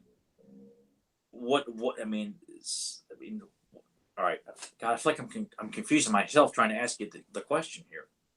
You're essentially just asking us if we basically think that it's not a dream, the whole thing. Well, yeah, I mean, even though they're saying the movie was done with it being a dream, but I feel like it's a movie that and I know with Joe, he doesn't want to believe it's a dream, whereas I think Nathan might be a little open to kind of various interpretations, because it clearly, if you want, I mean, that's what I'm saying. I felt like they do certain scenes just to throw the audience off, just for storytelling purposes. It's like movie 101. You don't want to give them the answer immediately. You want to throw them a curveball, so that way, as they're taking this ride, you don't know where you're going, because of you're right. It's done strictly as it's kind of a, it's kind of a lie, so to speak, but that's basic movie making. You have to throw curveballs to the audience, because you can't have them thinking that this you don't want them to know the answer 20 minutes. Well, exactly. That's what I mean, because like at the end, like you said, they play that kind of music and it kind of gives you an idea, and it's telling you, okay, it probably basically was a dream. And then you said the person that, worked on the music said, yes, it was basically a dream. So when you're wondering, at least like without the behind the scenes of him saying that and others wondering, like, it could have been, was it, maybe, and like, that kind of part, okay, I can understand, you wondering, because it leaves both people satisfied. Those who, like me, want to think, damn, like, okay, he just wanted, he was getting ready to get put under. He was getting ready to have this, whole life and implant for 2 weeks, but somehow he broke out of it or something. Maybe the serum didn't like take full effect, and now he's really living this life, and that would be great. But then there's others that say, oh, well, for it to be a dream, it's kind of cool, but it was still good. But that's what I mean. At the end, if they would have gave a definitive thing, like let's say after he did it and he's standing there with Melina, like, but is it a dream or something? And then, or however he would have said it. And then what if then he would have snapped awake, and then you would have seen it was a whole implant? I just wonder if it might have pissed more people, like at the end. No, that definitely would have been a shitty way to end a movie. So the way that they went about it was perfect. It leaves that balance of, taking it at face value and believing what happened, or taking cues from little things that you notice along the way, like Tyler did, and being like, well, maybe it was just a dream. That's sort of the beauty of it all. Right. And because, like you said, now that they definitively said it, that was a dream, then it's like, okay, now people do know. But I'd still like, just for my satisfaction in my own little reality, I always want to still imagine he really went through that shit and it wasn't a dream, just because it makes it more exciting for me. But I mean, like they said, it was a whole dream, I can understand that, and that's fine. But I just got to do something for my head, to think, okay, he still went to that. Implants to Joe there, you got implant that, this shit really happened. It really happened. Oh, and besides, it's fine because no one people don't watch bonus features and listen to commentary tracks on discs anymore. I've kind of noticed that pattern as well. Like when movies get released these days, like there's less and less bonus features, and when there are features on there, like deleted scenes, whatever, it's not really that much, and it's just like fluffer pieces. And I think they still put commentaries on a lot of things, but they do it for movies that we still like The Burbs and older action movies and stuff like that. Well, that's been a lot of like Shout Factory wanting to do that stuff. Like to me, that's starting to become more of a niche. Well, yeah, and I thing. feel like it's people who really, and for me, I'm a junkie for commentaries and behind the scenes stories and deleted scenes and what ifs and what was going to happen. Like I love that kind of stuff. I mean, I've listened to Tim Burton's. Okay, he's taking the mask off there. Gotta get a drink again. Damn it, we've been on here an hour and a half, and you'd think that with all the talking that I have not been doing, I wouldn't be thirsty, but I'm thirstier than shit. Yeah, I know. I'm going through my almost like all of the water here. Oh yeah, mine is already gone. But like, it is a niche thing. I feel like the majority, like a good chunk of the special features, come from certain companies. Like I got two examples right here. Roadhouse, which Shout put out, and then Arrow Video put out Killer Clowns from Outer Space. And I don't know if you can like see that too well, but all of this right here is special features. Like all of that, and you just don't get that anymore with major releases. Honestly, in current movies, like I'm not interested in the behind the scenes stuff for a lot of the stuff that's come out in the last 20 years. I mean, it's always been movies that have transcended just standard movie going and movie making, like this, like when you talk about Jaws, Predator, Ghostbusters, Roadhouse, Point Break, movies that were made a while back, and just it's fascinating to hear more that there was so much more going on behind the scenes with a lot of these films, as opposed to, as much as I love, they made the Andrew Garfield Spider-Man films. I'm not really interested in hearing a commentary track on those films. I'm just not. I enjoy those films for what they are, and Andrew Garfield's performance, and leave it at that. It's more about the older, like Ghostbusters and Jaws, Batman '89, Predator, Conan the Barbarian. Well, I mean, even Rocky on some of those, there haven't been like a ton of features that have been released on a disc. Like some of them, yeah, they do get that treatment, but there are some of those films that you do enjoy that probably deserve to have that kind of release. Oh yeah, there's a lot of. I mean, thankfully, The Burbs finally got the treatment that it deserved with a behind the scenes documentary, commentary track, an alternate version of the entire film, deleted scenes. I mean, that's what I want from my classic films that I grew up on. I'm surprised there is no commentary track for Jaws. There's a much longer documentary, not The Shark is Still Working, but the original 1990s documentary that was made. It's about 2 hours long. That has now been, you can see it in its entirety, whereas on VHS you saw like maybe 15 minutes of it. There's so much. There's more. I want to know about Jaws 2 and Jaws 3 and Jaws 4. Like, as much as fans may not like those films, I'm more interested in the behind the scenes stuff. That's a story in itself, and what happens. I mean, Superman Lives and the Fantastic Four movie. Both those films that never got, or one that was made and never got released, and one that almost got made. Those are fascinating stories. I love the John Wick films, but I'm not really interested in the behind the scenes of how the movie came to be. Just give me the third film so I can have a fun time watching Keanu Reeves kick ass in John Wick 3, and I'll move on. I'm more fascinated with the older films of what went on behind the scenes than stuff that's currently happening. Unless you hear that, there's something going on that was the equivalent of making Jaws or Superman Lives, where you've cast. You start building sets and this and that, and I still haven't seen the Superman Lives documentary, just simply because it felt like it didn't sound like they put as much into it as I'd hoped they would. So I still haven't seen it. But where the hell am I going with this? I don't know, man. I don't know where you've been going this entire show. God. At least your face isn't as red as it was. If I was going to drink, this would be a good time to start. Yeah. Yep. How the hell do we talk more Total Recall to wrap it up? Or do we just say cut? No, all right. I'll put it this way. Total Recall is a film that, if obviously we say this every time that we talk about movies on this show, if you haven't seen it yet, track it down. It's got everything. There's so many things. Like it's got sci-fi. It's got action. It's got Sharon Stone when she was super hot, and Yeah. it's got twists and turns, and it's just a really good, well-crafted, like tight story. Obviously, I guess it had to be if there were 43 drafts of the script at some point. And it does. RoboCop when you said that. Oh yeah, no. Supposedly there were 43 drafts of. Well, yeah, hell, they were trying to get it made for years. Yeah, and I guess it makes sense that there were that many, because when you think about how it ended up, they wanted to make sure that they got every little thing right, but also throwing in those elements of trying to throw you off, of making it, makes your brain work. Well, plus you got Paul Verhoeven and Arnold on. You have to make a movie that's going to make it an Arnold movie and a Paul Verhoeven movie, aside from just the simple sci-fi story we remember for you wholesale. It becomes a lot more elaborate with Quado and Richter and the whole, like, dual identity and this and that and the mutants and trying to save Mars and all that. All that's added in there. I've never read the actual short story itself. Yeah, but I like when you got two powerhouses like Verhoeven and Arnold, you have to make it a movie, keep the story, because they both love the story, but you got to make it an Arnold movie. You got to make it a Paul Verhoeven movie, but still tell the same story. Yeah, so if you haven't checked it out, please seek it out. I mean, I know we spoiled it because we always do, but hell, you should be watching this if you haven't seen Total Recall. Yeah.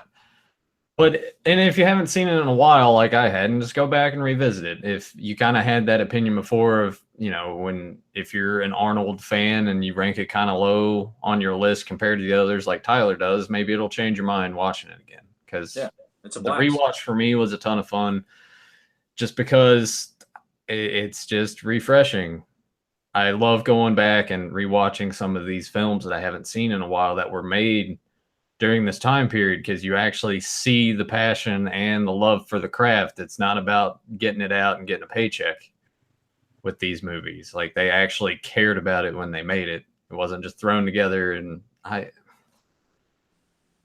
I'm so close to getting on like one of those little Tyler rants, but I'm not going to do it, because it just sort of echoes sort of what he said, like, just Hollywood is completely different now. I wish they would take more chances and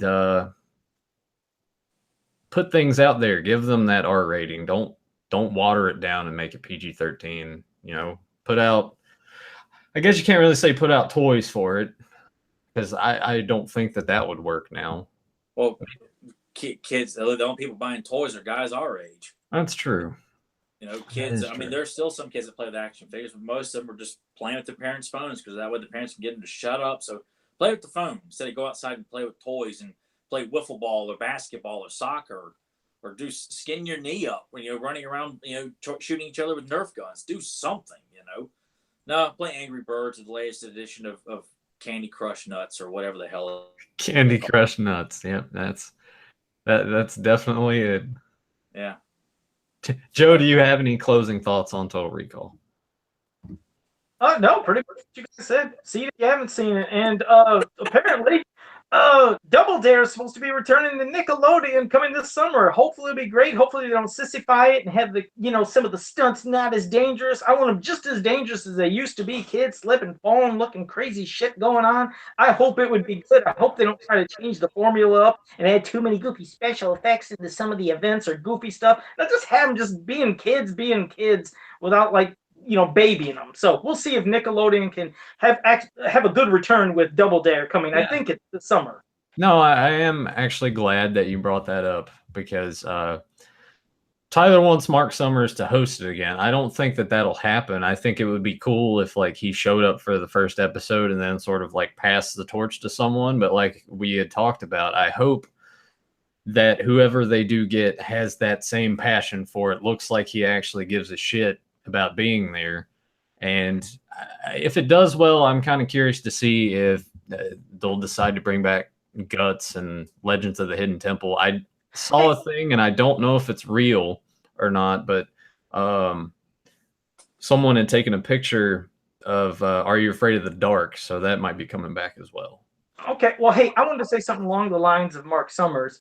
I hope that, like, let's say if he doesn't return, which I hope he does, because I know he's in his late 60s, but hell, I mean, he could still host a damn show, I believe. But if he's not the one, what I'm hoping is that whoever is the host does not become a character, because I feel like in a lot of these game shows that these hosts try to become such a character and doing, not to say how Tyler says yuck fest or jokes, but they try too hard, and it's like it doesn't make them feel like they're relatable. It's like Mark Summers, he could actually sit there, he's talking with the kids, the adults, and he's not trying to be somebody. He's just the host of a good show, and he's actually having a good communication back and forth, explaining the rules, and just having you focus on the show as well. But I think some of these hosts try very hard to be their own person and doing goofy mannerisms or jokes that it makes them not fun to watch, and like I said, they're not relatable. You don't enjoy them. That you tell the kids could give two shits about them. Like some of them hosts for like it even seemed like I don't know, not Legends of the Hidden Temple, but God damn it, the one we talked about where they went in all the rooms in searching. Finders Keepers, yeah. Those hosts were getting so fucking obnoxious as of late, and they tried to do the jokes and say something, and the kids would look at them like, you could tell the kids didn't give a shit. They hated hearing the host say his jokes, do what he was saying. They want to play the games and have fun. So that's what I mean. Don't have that kind of host. Hopefully they could be somebody that could be like the Mark Summers person where they're genuine and you actually, enjoy him as a host, but not as a character. Oh yeah, they'll probably fuck it up. I hope not. I hope not, because I don't know if it was you or Tyler when we were talking about Double Dare the one time. It might have been Tyler who was like, "Hey Joe, did you know that they like did a special like a couple years ago or whatever the hell it was?" That was last, I think, 3 years. Okay, yeah, and I was excited, like, really? And I put it on, and it wasn't that Tyler was hyping it up. He was just to let me know, oh, Joe, they did have. I was like, cool.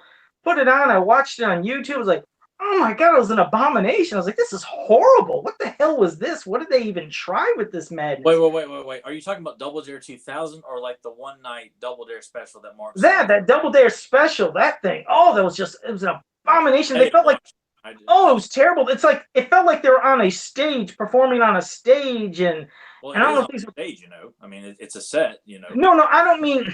How can I say it? I felt like you remember back in high school when you would sit there and you go in the auditorium and they would perform up there. It felt like that kind of stage, if you know what I mean. Okay.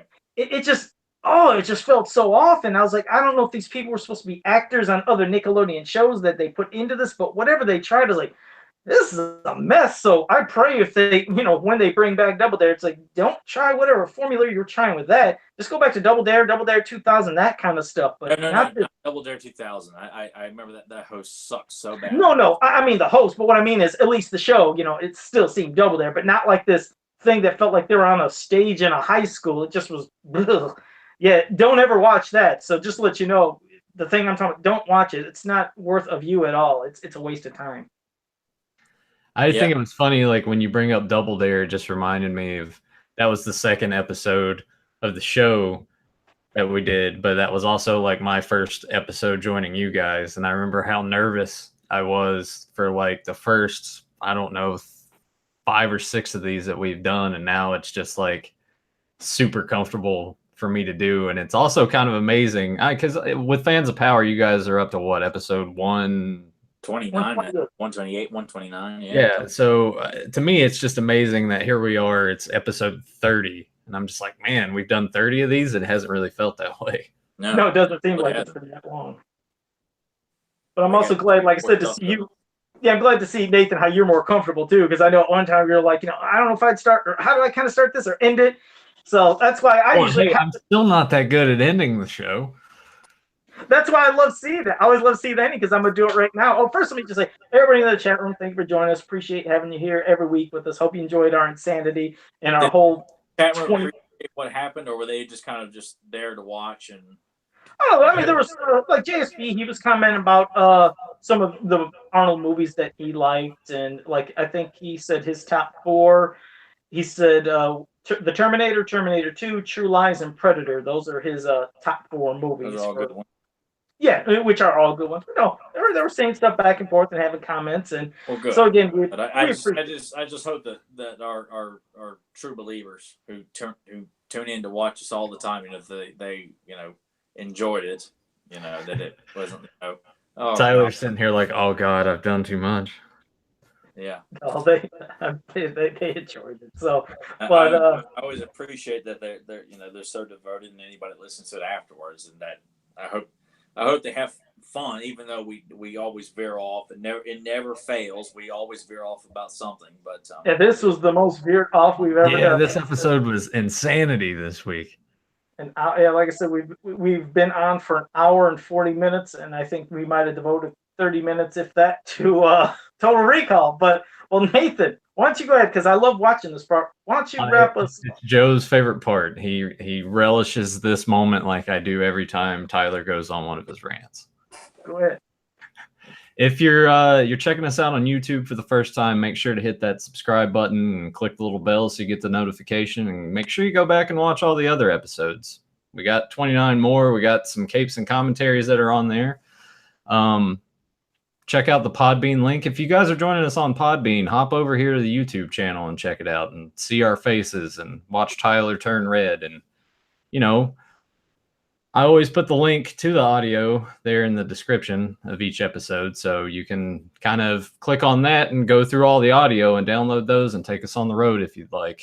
BeyondRetro84@gmail.com is the email, so feel free to shoot us an email or leave a comment on the video. Let us know what you think. What are your favorite Arnold films? What's your opinion on Total Recall? Do you think that it was just a dream, or do you think it actually happened how you sort of saw it playing out throughout the film?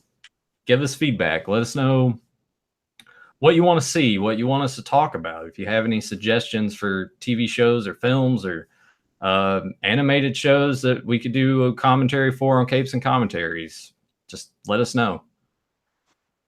And you mentioned the ring the bell and all that shit. Yeah, okay, It's like Joe forgets because I start talking about it and then he just forgets everything. I try to get most of it, but I'm like, did he catch this? Because I always want to give you shit. I was like, did he say something about hit the bell? So just in case you're always notified when we have a new episode. Or I was just trying to make sure. And I think it was JSP. I'm not sure if it was, and I think it was, who shared that link to that insane store display. It was like in a toy store, and they had these 3 gigantic Chucky dolls, and they had a Tiffany doll, but they were actually like, little people that were in there, and then people would come to the store and they're looking at the dolls and they bust through, and it was to promote, I don't know if it was Cult of Chucky, but I think it was you, JSP. That was some funny shit. I don't know if you guys seen it, but I think it was him.